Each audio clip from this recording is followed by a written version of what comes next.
जय जगन्नाथ जय माँ लक्ष्मी।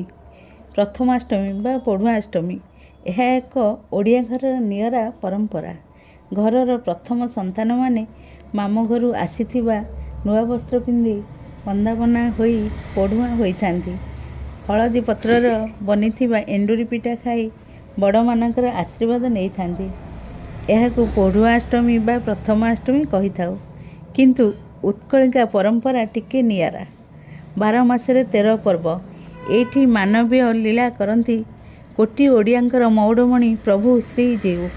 घरर बड़ को पढ़ुआ कला भली श्रीमंदिर भी ए नीति पालित हुए। पढ़ुआ नीति पाई कटक जिला नियालीरू श्रीजीउ पाई आसे पढ़ुआ भार। मार्गशीर मास कृष्णपक्ष सप्तमी तिथि माधवजीउ मंदिर प्रभु मामू घर नुआ खंडुआ पट सहित विभिन्न फल बिरी चाउल नड़िया कदली पान ए सबु दिनक आगरू पुरी श्रीमंदिर को आसी थाए। सेठारे प्रभु को पढ़ुआ नीति पालित हुए। एही नीति अनुसार आमे घरे प्रभु एवं माँ लक्ष्मी को नुआ वस्त्र पिंधाई पढ़ुआ करी एंडुरी पिठा लागी करिथाउ। एहाकु प्रथमाष्टमी बा पढ़ुआष्टमी कहा जाए।